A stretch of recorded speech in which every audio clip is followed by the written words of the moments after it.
अब हम चैप्टर 11 की एक्सरसाइज स्टार्ट करते हैं, जिसमें सबसे पहला जो इसका क्वेश्चन है वो ये है कि मार्क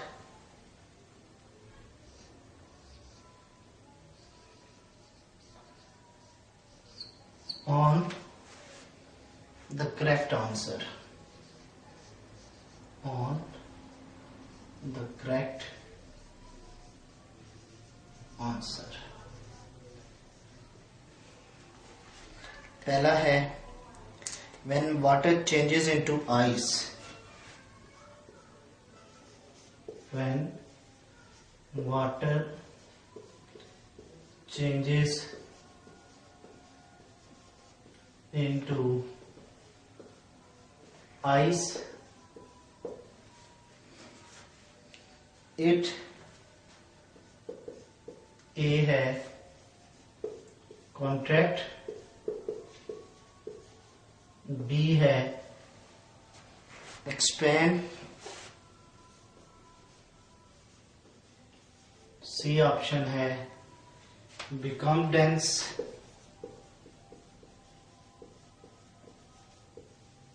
और D ऑप्शन है remains the same। तो हम डिस्कस कर चुके हैं कि अगर हम वाटर को कूल करते हैं तो वो एक्सपैंड होता है। तो इसका जो बेस्ट करेक्ट आंसर है वो है एक्सपेंशन है, यानी कि एक्सपैंड हो रहा है। इसको हमने टिक कर दिया। नंबर 2 पे है cause of land and sea breeze is, cause of land and sea breeze is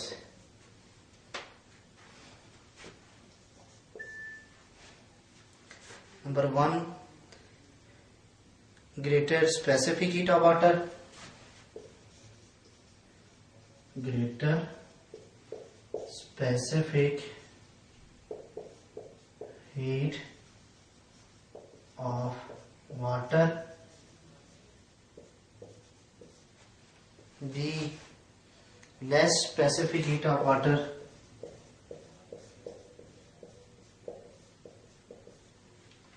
less specific heat of water, C less freezing point,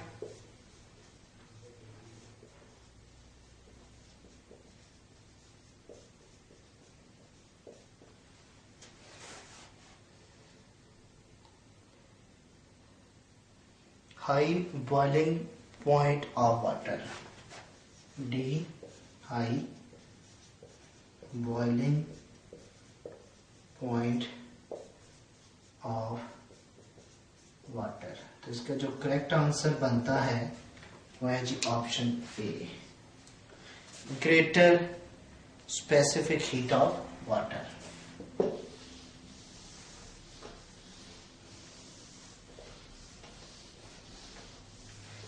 next है which material is better for insulation, तीसरा which material is better for insulation. Number 1 glass,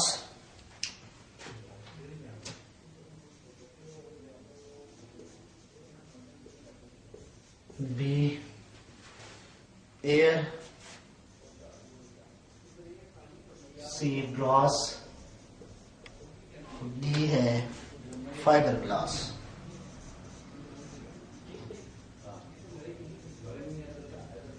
fibre glass. तो इसका जो correct answer है वो है B air.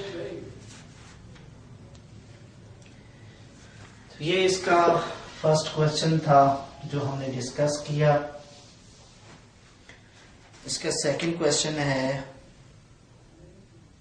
ये एक टैंक दिखाया गया है आपकी बुक में और इसमें पूछा गया है कि how it can be protected from heat loss. इस तरह एक टैंक है,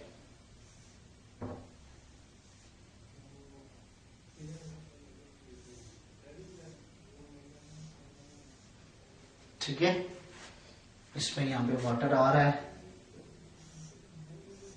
इस डायरेक्शन में, और मेरे ख्याल में और इस डायरेक्शन में ये वाटर आउट जा रहा है।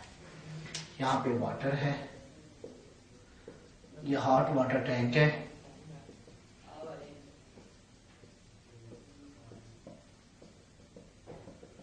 तो उसका क्वेश्चन ये है कि how it can be protected, how it can be protected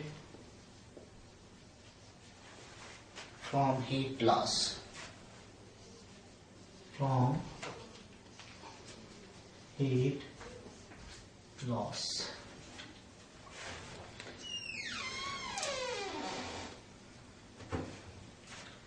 इसका आंसर है it can be protected from heat loss by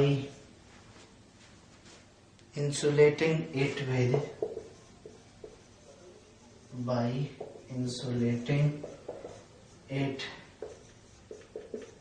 with fiberglass or plastic या फाइबर ग्लास से हम इसको इंसुलेट करें तो इसकी हीट लॉस से हम इसको बचा सकते हैं। क्वेश्चन नंबर 3, इसकी स्टेटमेंट है in the given figure 2 flasks A and B are joined through a tube.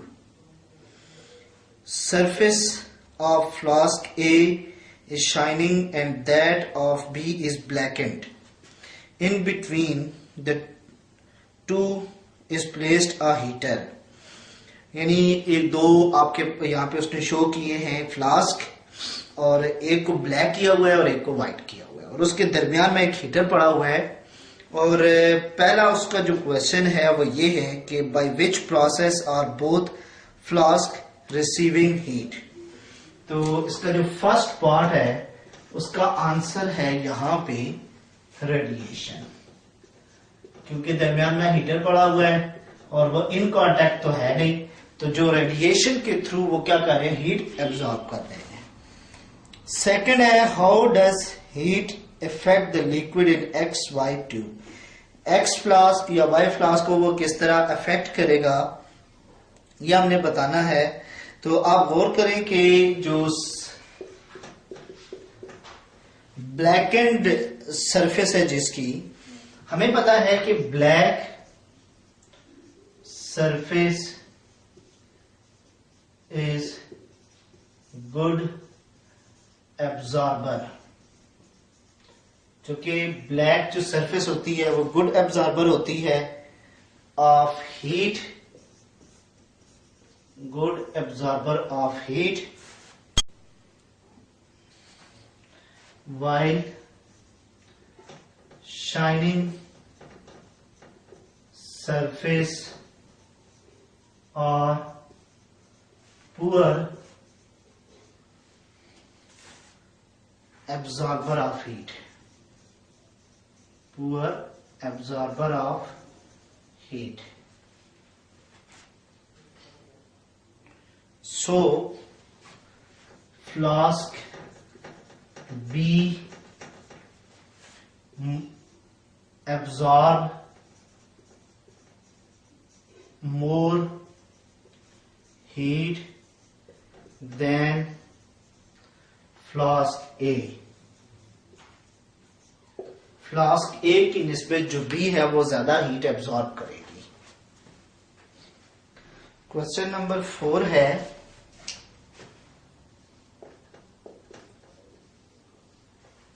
इसकी स्टेटमेंट है, it is good to place an immersion heater in a water vessel at the surface of water और at the bottom.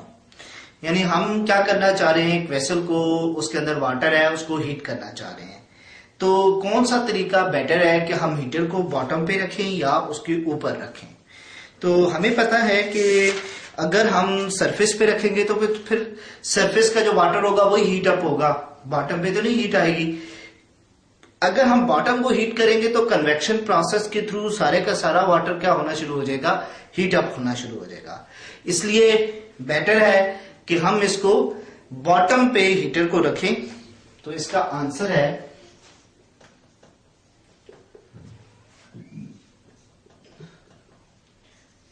it is better to place an immersion heater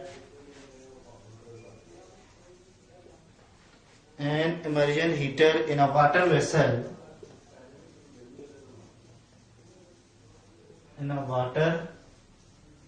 vessel at the bottom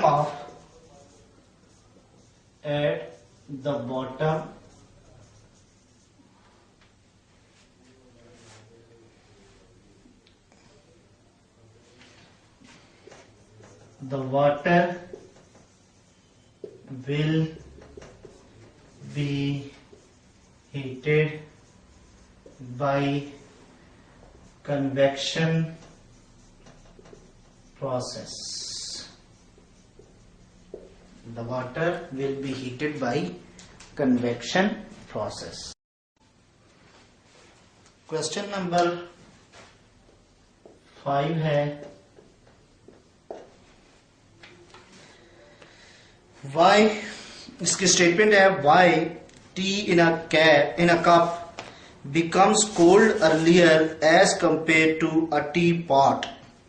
कि cup के अंदर चाय पड़ी हो वो जल्दी ठंडी हो जाती है as compare to tea pot. एक वो जो चूंकि उसके ऊपर एक ढक्कन लगा होगा, बर्तन है उसके ऊपर ढक्कन है, तो इसकी रीजन क्या है जी, heat loss may take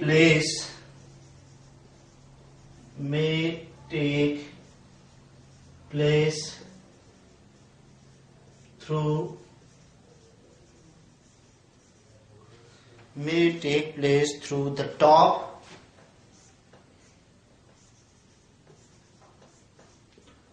and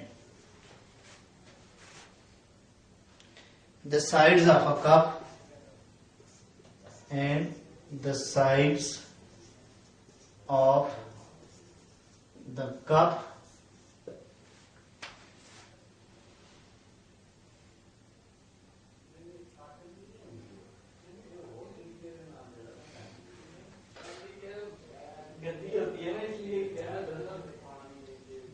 so but in a teapot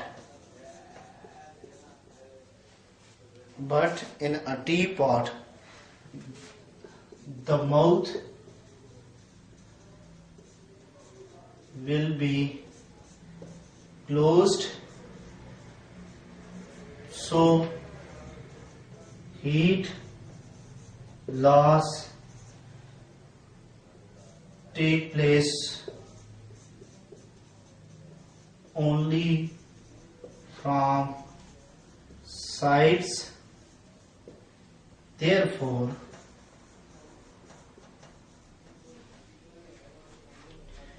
tea in a cup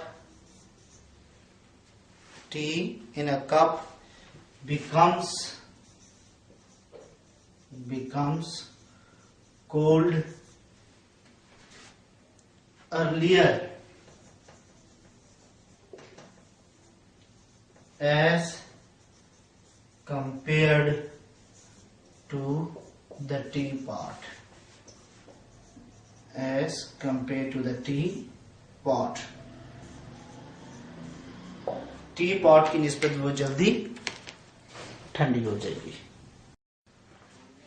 अब हम इस चैप्टर के न्यूमेरिकल प्रॉब्लम स्टार्ट करते हैं और इसका जो फर्स्ट प्रॉब्लम है जिसकी स्टेटमेंट है at what temperature Celsius and Fahrenheit temperatures will be equal, किस टेम्परेचर पे सेल्सियस एंड फ़ारेनहाइट टेम्परेचर्स आपस में इक्वल होते हैं, वो हमने टेम्परेचर फाइंड करना है। तो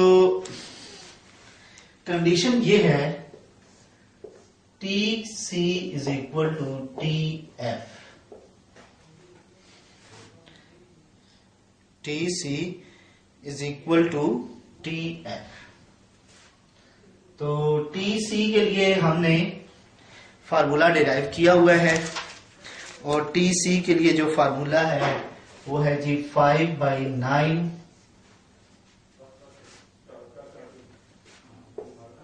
टी एफ माइनस 32। ये सिर्फ हम टी सी की जगह पुट कर लेते हैं,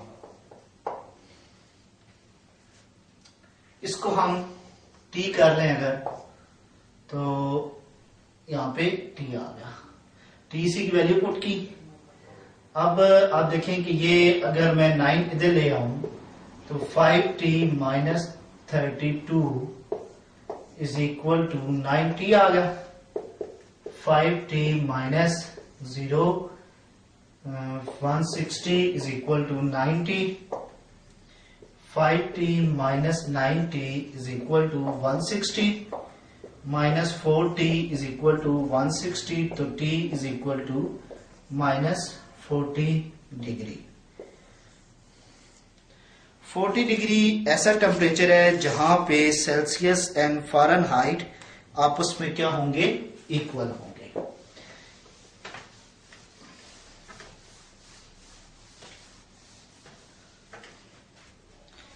प्रॉब्लम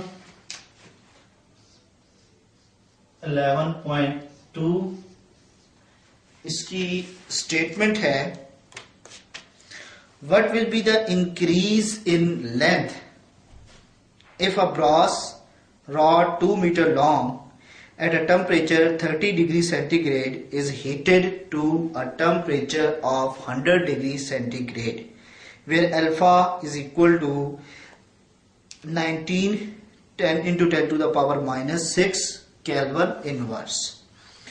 तो हमें रॉड की इनिशियल लेंथ दी हुई है,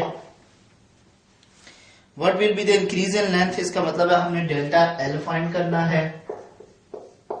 T1 है 30 डिग्री सेंटीग्रेड, इसको केल्विन में कन्वर्ट कर दो, 30 प्लस 2 73, तो 303 केल्विन आ गया। T2 है 100 डिग्री सेंटीग्रेड, इसका मतलब है 100 प्लस 2 73, 373 केल्विन हो गया। अच्छा, और अल्फा है 19 10 to the power minus 6 kelvin inverse. हमारे पास फार्मूला है L2 minus L1 is equal to alpha L1 into delta T, और ये टर्म किसकी इक्वल है, डेल्टा L के इक्वल है। तो delta L is equal to alpha 19 10 to the power minus 6, L1 है 2 और delta T T2 minus T1 जो कि 70 आएगा। ठीक है, तो आप इसमें से इसको माइनस कर लें तो 70 आ गया।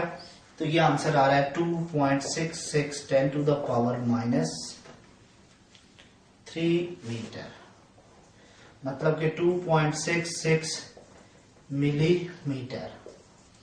ये इंक्रीज इन लेंथ आएगी अगर हम टेम्परेचर को इंक्रीज करें 30 डिग्री सेंटीग्रेड से 100 डिग्री सेंटीग्रेड तक। 11.3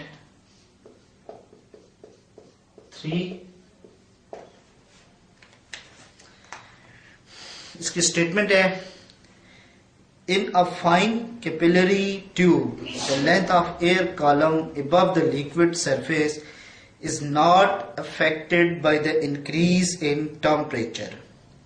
If the coefficient of volume expansion is 10 to the power minus 5 Kelvin, then find the value of the linear expansion for the material inside the tube. तो हमें given है beta 10 to the power minus 5 Kelvin inverse, हमने find करना है alpha. Let's say ये cube है,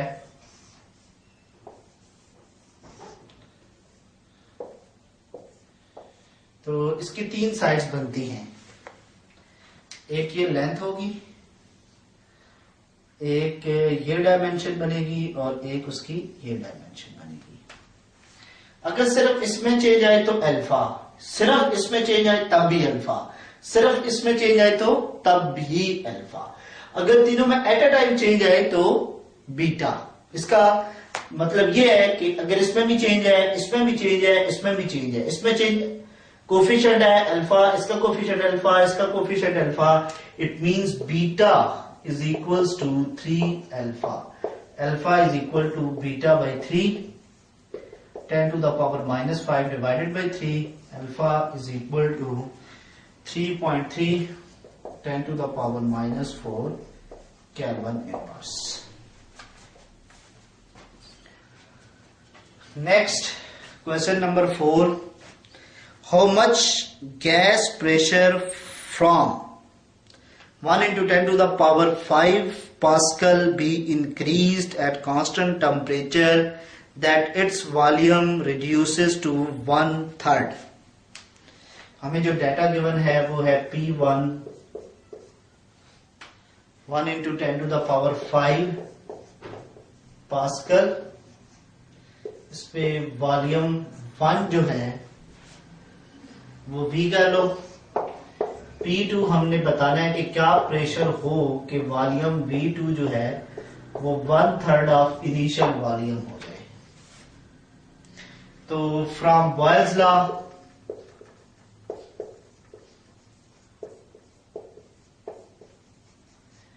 P1 V1 is equals to P2 V2। P1 है 1 into 10 to the power 5, ये है V। P2 हमने फाइंड करना है, ये है 1/3 ऑफ V।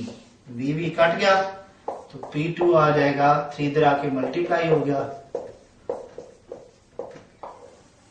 ये है जी pressure 3 into 10 to the power 5 pascal. Problem 11.5, इसकी स्टेटमेंट है, the volume of the gas enclosed in a cylinder is 2 metre cube. What would be its volume if its temperature is doubled by keeping pressure constant. V1 है 2 metre cube, T1 है T, V2 बताना है क्या होगा अगर temperature हम double कर दें, इनिशियल टेम्परेचर का डबल कर दें, तो हमने V2 बताना है। इसमें क्या हम यूज करेंगे, using Charles law. Charles law ये है V1 over T1 is equal to V2 over T2। तो V1 है 2, T1 है T, V2 हमने बताना है और T2 कितना है 2T है। T से कट गया, या इसको T ही रहने दें, इसको भी हम T ही रहने देते हैं। तो ये अगर इधर टर्म आएगी तो V2 कितना हो जाएगा 4T/T, अब T कैंसिल हो जाएगा तो V2 आ जाएगा जी 4 मीटर क्यूब। नेक्स्ट प्रॉब्लम 11.6, इसकी जो स्टेटमेंट है, a 50 gram metal piece at 95 degree centigrade is put in 250 gram water at 17 degree centigrade. Final temperature of water is changed to 19.4 degree centigrade, find the specific heat of metal piece. तो हमें जो इसका mess given है वो है जी 50 ग्राम।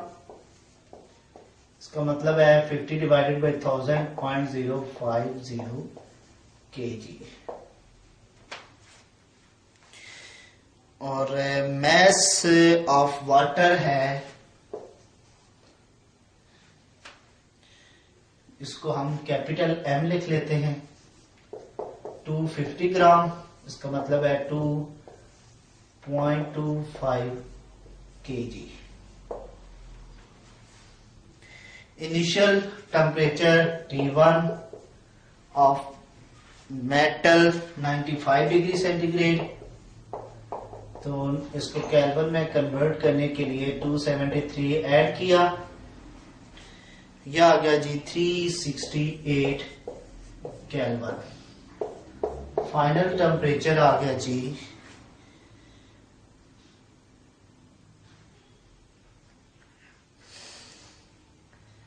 Metal का 95 और 17 degree centigrade था वाटर का। तो ये इसमें हम अगर 273 ऐड करते हैं तो 290 केल्विन आ जाएगा। और फाइनल टेम्परेचर को हम T कंसिडर कर लेते हैं, जो कि है 19.4 प्लस 273, तो यह आ जाएगा जी 292.4 केल्विन। तो from law of heat exchange, heat lost by metal is equal to heat gain bye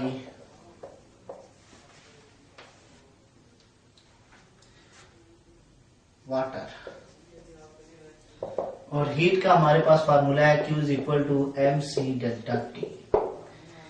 तो M मेटल के लिए है जी 0.05, C फाइंड करना है, और डेल्टा T मेटल का टेम्परेचर है ये और फाइनल टेम्परेचर है ये, यानी कि 368 माइनस 292.4।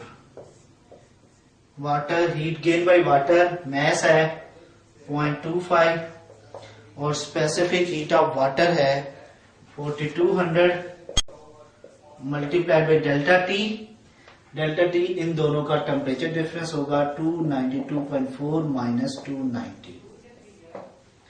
अब ये एक मैथमेटिकल इक्वेशन बन रही है 0.05 इंटू सी इंटू यार जी 75.6 इज इक्वल्स टू, इसको अगर आप सिंप्लीफाई करें 0.25 इंटू 4200 इंटू 2.4, ये फैक्टर दोनों इधर आके डिवाइड होंगे तो स्पेसिफिक हीट आ रही है 667 joule per kg per kelvin, joule per kg per kelvin. ये है जी specific heat of metal. Problem 11.7, इसकी स्टेटमेंट है 1 kilogram of ice is dropped in 9 kg of water at 50 degree centigrade. What will be its final temperature while the latent heat of fusion of ice is, ये हमें given है जी। तो mass of ice जो है इसको small m 1 kg का लो, ice है तो इसका टेम्परेचर T1 जो होगा वो 0 डिग्री सेंटीग्रेड होगा, मतलब कि 273 केल्विन होगा। और मैस ऑफ आइस है और मैस ऑफ वाटर है कैपिटल M 9 kg और इसका टेम्परेचर T2 है 50 डिग्री सेंटीग्रेड, मतलब कि 50 plus 273 is equals to 323 kelvin. Latent heat of fusion LF 33630 और ये जी जूल पर केजी है। हमने फाइंड करना है जी फाइनल टेम्परेचर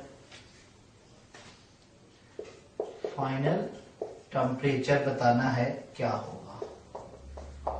तो ये हमारा क्वेश्चन है, फाइनल टेम्परेचर T हमने फाइंड आउट करना है।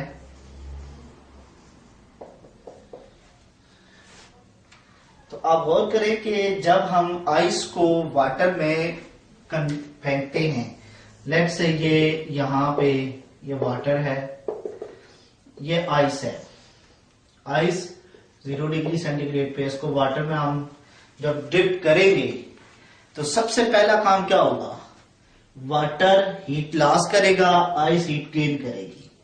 तो ये वाटर 0 डिग्री सेंटीग्रेड आइस से 0 डिग्री सेंटीग्रेड वाटर में कन्वर्ट करवाएगी। फिर आहिस्ता आहिस्ता इसका अगेन टेम्परेचर क्या होगा, राइज होगा। मतलब कि हीट गेन जो है वो उसमें 2 स्टेप हो रहे हैं। नंबर 1, जो आइस कन्वर्ट हो रही है वाटर में, जिसको हम लेटेंट हीट ऑफ फ्यूजन कहेंगे। अच्छा, तो इसका मतलब है हीट गेन्ड बाय आइस।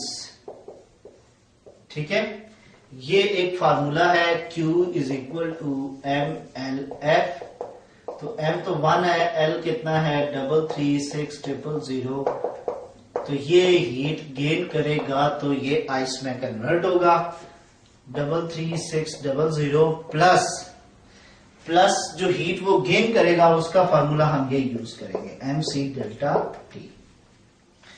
तो आप गौर करें कि M अगेन 1 है, 4200 और मल्टीप्लाई आपने कर देना है T माइनस 273। फाइनल टेम्परेचर ज्यादा होगा, इनिशियल 0 डिग्री सेंटीग्रेड है, तो इसलिए इसमें से हम इसको माइनस करके लिखेंगे। तो ये हमारे पास एक इक्वेशन आ गई, heat lost by water. Again ये फार्मूला यूज करेंगे, MC डेल्टा D। M है 9, वाटर है जी 4200 और ये आ जाएगा जी 323 माइनस T आ जाएगा। जरा इससे कम टेम्परेचर होगा क्योंकि हीट वाटर हीट लास्ट कर रहा है, तो जरा उसका टेम्परेचर फिर इससे कम ही होगा। 323 माइनस T आ गया। अब using law of heat exchange 33630 plus 4200 T minus 273 is equal to 9 into 4200 multiplied by 323 minus T आ गया। ये एक इक्वेशन बन गई। इस इक्वेशन को अगर हम सिंप्लीफाई करें तो हम फाइंड कर सकते हैं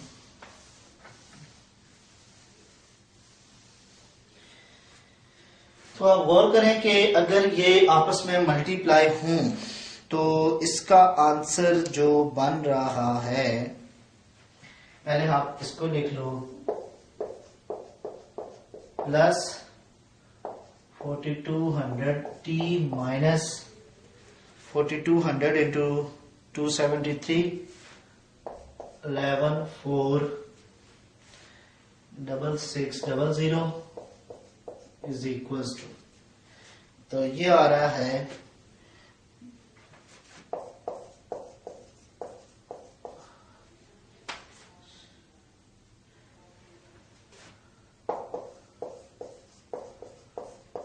T। अब यहां पे ये माइनस हो रहा है, दूसरी साइड पे आएगा प्लस हो जाएगा, प्लस हो के ये बना देगा जी, अगर ये इसमें ऐड होगा तो ये आ रहा है 42,000 इंटू टी। अब ये फैक्टर इधर माइनस हो रहा है, इधर आके प्लस हो गया, ये प्लस हो रहा है, इधर आके माइनस हो गया। जिसको अगर आप सिंप्लीफाई कर लें तो ये आ रहा है जी 1302, 4 zeros है यहाँ पे। मैथमेटिक्स आप इसको सिंप्लीफाई कर लें तो इस तरीके से आप टेम्परेचर फाइंड कर सकते हैं। ये आ रहा है 310 केल्विन। अगर आप डिग्री सेंटीग्रेड में इसको कन्वर्ट करते हैं तो 310 माइनस 273 करेंगे, ये 310 माइनस 273 करेंगे तो ये 37 डिग्री सेंटीग्रेड आ रहा है। तो ये वो टेम्परेचर है, final temperature. Question number 11.8 last problem है इस एक्सरसाइज का। The temperature difference in and outside an electric oven is 150 degrees centigrade. Glass fitted on the door has thickness and area of 0.2 centimeter and 300 centimeter square respectively.